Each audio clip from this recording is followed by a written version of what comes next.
Good morning students.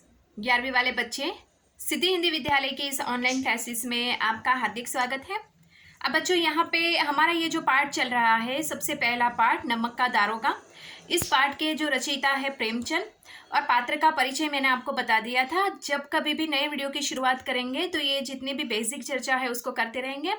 और उसमें मुंशी वंशीधर, पंडित आलोपी दिन ये मुख्य पात्र है। इसमें यहाँ पे पाठ की शुरुआत हो चुकी है बच्चों। तो मैंने आपको पाठ की शुरुआत में बताया था कि यहाँ पे जो मुंशी वंशीधर है, मुंशी वंशीधर एक गरीब परिवार से हैं। उनके पिताजी उनको सीख देते हैं कि दारोगा पद के लिए बहुत सारे लोग ललायित रहते हैं। मैं कगार के वृक्ष की तरह हूँ, कभी भी गिर सकता हूँ, घर की जिम्मेदारी तुम्हारे ऊपर है। मासिक यहाँ पे वेतन जो होता है पूर्णमासी के चांद की तरह होता है। जब आता है तो बहुत सारा दिखता है, लेकिन जैसे जैसे जैसे समय बीतता है वो धीरे धीरे लुप्त हो जाता है। तो ऊपरी आय भी होनी चाहिए, ऐसा कौन कहता है? मुंशी वंशीधर के पिताजी। उसके बाद आलोपी दिन, आलोपी दिन का परिचय भी मैंने आपको दिया था। अब यहाँ पे एक दिन ऐसा होता है कि दारोगा पद पे यहाँ पे मुंशी वंशीधर करीबन 6 महीने होने ही वाले थे। यहाँ पे रात्रि के समय यमुना नदी के किनारे यहाँ पे वो पहरेदारी करते हैं। करीबन रात के 12-1 बजने वाले होते हैं और नदियों पर से गाड़ियों के गुजरने की आवाज़ आती है और मुंशी वंशीधर उठकर जाकर चेक करते हैं, देखते हैं, टटोलते हैं। यहाँ तक करीबन हमने देखा था। अब यहाँ से थोड़ा और आगे बढ़ते हैं बच्चों। थोड़ी देर एक सन्नाटा रहा, आदमियों में कुछ कानाफूसी हुई। तब आगे वाले ने कहा, पंडित आलोपी दिन की। कौन पंडित आलोपी दिन? दातागंज के मुंशी वंशीधर चौके। पंडित आलोपी दिन इस इलाके के सबसे प्रतिष्ठित जिम्मेदार जमींदार थे। लाखों रुपए का लेन देन करते थे। इधर छोटे से बड़े कौन ऐसे थे जो उनके ऋणी ना हो। व्यापार भी बड़ा लंबा चौड़ा था। बड़े चलते पुर्जे आदमी थे। अंग्रेज अफसर उनके इलाके में शिकार खेलने आते और उनके मेहमान होते। 12 मास सदा व्रत चलता था। मुंशी जी ने कहा, गाड़ियां कहाँ जाएगी? उत्तर मिला, कानपुर। लेकिन इस प्रश्न पर कि इसमें क्या है, सन्नाटा छा गया। सन्नाटा छा जाना यानी चुप हो जाना। दारोगा साहब का संदेह और भी बढ़ा।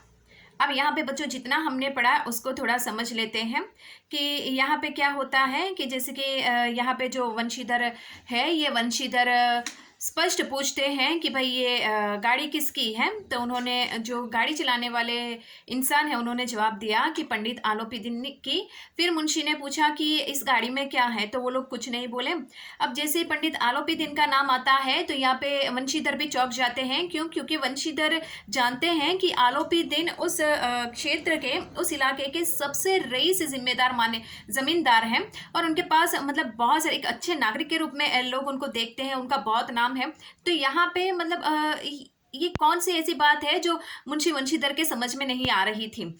तो वो बार बार टटोल के पूछ रहे थे कि चलो ये गाड़ियां कहाँ जाएगी, तो भी जवाब मिला कि कानपुर जाएगी।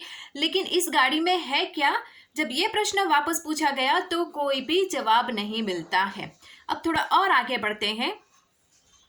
कुछ देर तक उत्तर ना बाट देखकर वह जोर से बोले, क्या तुम सब गूंगे हो गए हो? हम पूछते हैं इसमें क्या लदा है। जब इस बार भी कोई उत्तर ना मिला तो उन्होंने घोड़े को एक गाड़ी से मिलाकर बोरे को टटोला यानी ढूंढना। भ्रम दूर हो गया, ये नमक के थैले थे। मतलब तीसरी बार वापस उन्होंने पूछा कि इस बोरे में क्या है, इसमें क्या है, तो कोई जवाब नहीं मिला। तो उन्होंने क्या किया, अपने घोड़े पर सवार होकर आए थे, तो घोड़े से उतरकर उन्होंने जो गाड़ियाँ थी उनमें जो बोरे लदे हुए थे उन बोरियों को टटोल कर देखा। तब महसूस हुआ कि उसमें नमक है। पंडित आलोपी दिन अपने सजीले रथ पर सवार कुछ सोते हुए जागते चले आते थे। अचानक कई गाड़ियों वाले ने घबराए हुए आकर जगाया और बोले, महाराज, दारोगा ने गाड़ियां रोक दी है और घाट पर खड़े आपको बुलाते हैं। पंडित आलोपी दिन का लक्ष्मी पर अखंड विश्वास था। लक्ष्मी यानी धन, पैसा। वह कहा करते थे कि संसार का तो कहना ही क्या, स्वर्ग में भी लक्ष्मी का ही राज्य है। उनका यह कहना यथार्थ ही था। यथार्थ यानी वास्तविक। न्याय और नीति सब लक्ष्मी के ही खिलौने हैं। इन्हें वह जैसे चाहती है नचाती है। लेटे ही लेटे गर्व से बोले, चलो हम आते हैं। यह कहकर पंडित जी ने बड़ी निश्चिंता से पान के बीड़े लगाकर खाए। फिर लहाफ ओढ़े हुए दारोगा के पास निश्चिंता से पान के बीड़े लगाकर खाए, फिर लाजिकता ओढ़े हुए दारोगा के पास आकर बोले, बाबूजी आशीर्वाद आशीर्वाद कहिए, हमसे ऐसा कौन सा अपराध हुआ कि गाड़ियां रोक दी गई? हम ब्राह्मण पर तो आपकी कृपा दृष्टि रहनी चाहिए। वंशीधर रुखाई से बोले, सरकारी हुक्म। अब यहाँ पे क्या होता है कि पंडित आलोपी दिन जो है वो अपनी बग्घे में बैठकर वहाँ से गुजर रहे थे, तो एक इंसान जाकर उनसे कहता है कि आपको आना पड़ेगा, क्योंकि यहाँ पे जो कोई एक यहाँ पे कोई दारोगा है, इन दारोगा ने हमारी गाड़ियों को पकड़ लिया है।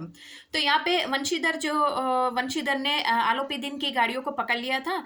तो ये सारी बातें सुनकर आलोपी दिन जो अपनी बग्घी में लेटे हुए थे वो थोड़े से स्वस्थ हो जाते हैं, बैठ जाते हैं। उनके पास एक शॉल जैसी होती है, वो ओढ़ लेते हैं। और उनका कहना है कि संसार में, उनका ऐसा मानना है कि संसार में लक्ष्मी ज़्यादा प्रभावशाली होती है। नीति और अनीति जो भी होता है, नियम कायदे कानून सब लक्ष्मी के आगे झुक जाते हैं। इतना ही नहीं, लक्ष्मी का इस पृथ्वी पे भी नहीं लेकिन स्वर्ग में भी उसका ही राज चलता है। लक्ष्मी यानी धन, पैसा, पैसों की सब बोलबाला है। पैसों से हम सब खरीद सकते हैं, ऐसा कौन कहता है? पंडित आलोपी दिन। और फिर ऐसा कह के वो क्या करते हैं, एक पान को लगाकर खाते हैं। अब वो वहां पे जहां पे वंशीधर ने उनकी गाड़ियों को पकड़ा था वहां तक पहुंच जाते हैं। अब वंशीधर के बीच में और आलोपी दिन के बीच में बातचीत होती है। अब देखते हैं क्या होता है। पंडित आलोपी दिन ने हंसकर कहा, हम सरकारी हुक्म को नहीं जानते और न सरकार को। हमारी सरकार तो आप ही है। हमारा और आपका तो घर का मामला है। हम कभी आपसे बाहर ही हो सकते हैं। आपने व्यर्थ का कष्ट उठाया। यह हो नहीं सकता कि इधर से जाए और इस घाट के देवता को भेंट ना चढ़ावे। मैं तो आपकी सेवा में स्वयं ही आ रहा था। वंशीधर पर ऐश्वर्य की मोहिनी वंशी का कुछ प्रभाव ना पड़ा। मोहिनी वंशी का कुछ प्रभाव ना पड़ा। ईमानदारी की नई उमंग थी। कड़क कर बोले, हम उन नमक हरामों में नहीं है जो कौड़ियों पर अपना ईमान बेचते फिरते हैं। आप इस समय हिरासत में हैं। आपका कायदे के अनुसार चालान होगा। बस मुझे अधिक बातों की फुर्सत नहीं है। जमादार बदलूसी, तुम इन्हें हिरासत में ले चलो, मैं हुक्म देता हूँ। अब यहाँ पे क्या होता है, पंडित आलोपी दिन वंशीधर के पास पहुंच जाते हैं। दोनों के बीच में बातचीत होती है। वंशीधर को कहा कि भाई ये मेरी गाड़ियाँ हैं और उसको जाने दे, आप जो चाहे वो ले सकते हो। तो यहाँ पे जो वंशीधर है उसने रुखाई के साथ, मतलब नाराज़गी के साथ मना कर दिया। वंशीधर ने यहाँ तक कहा कि हम सरकारी हुक्म को मानते हैं, आपके हुक्म को नहीं मानते हैं।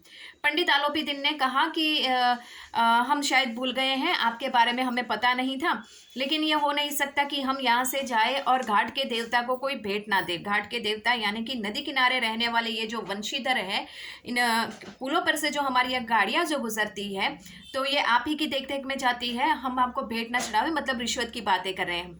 तो शायद मेरे दिमाग से निकल गया होगा। बाकी मेरे सामने तो क्या सरकार और क्या हुक्म, क्या नीति और क्या अनीति, क्या कायदे और क्या नियम, सब मैं ही हूँ। सब छोटे हैं मेरे सामने। ऐसा कौन कहता है? आलोपी दिन। अब यहाँ पे ये बात सुनकर यहाँ पे वंशीधर थोड़ा और गुस्से में आ जाते हैं और कहते हैं कि मेरे हाथ में कुछ नहीं है। मैं सरकारी कायदे के अमल में चलने वाला इंसान हूँ।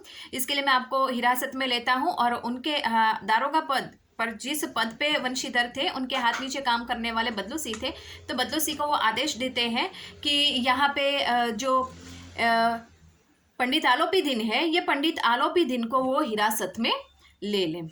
ठीक है, तो बच्चों यहाँ तक हम रुकते हैं। आगे वाले वीडियो में इससे आगे बढ़ेंगे और देखते हैं कि यहाँ पे सत्य जीतता है कि फिर लक्ष्मी की जीत होती है। क्योंकि एक तरफ मुंशी वंशीधर है जो कायदे कानून अर्थात ईमानदारी, वफादारी, सच्चाई के मतलब बहुत अमल करने वाले इंसान है, और दूसरी तरफ पंडित आलोपी दिन है जो कायदे कानून नियम को अपनी जेब में रखते हैं और उनको सच्चाई और अच्छाई से ज़्यादा लक्ष्मी के ऊपर ज़्यादा विश्वास है। तब हम आगे के वीडियो में देखेंगे कि यहाँ पे जो वंशीधर है उसकी जीत होती है कि फिर पंडित आलोपी दिन है उनकी जीत होती है। Thank you.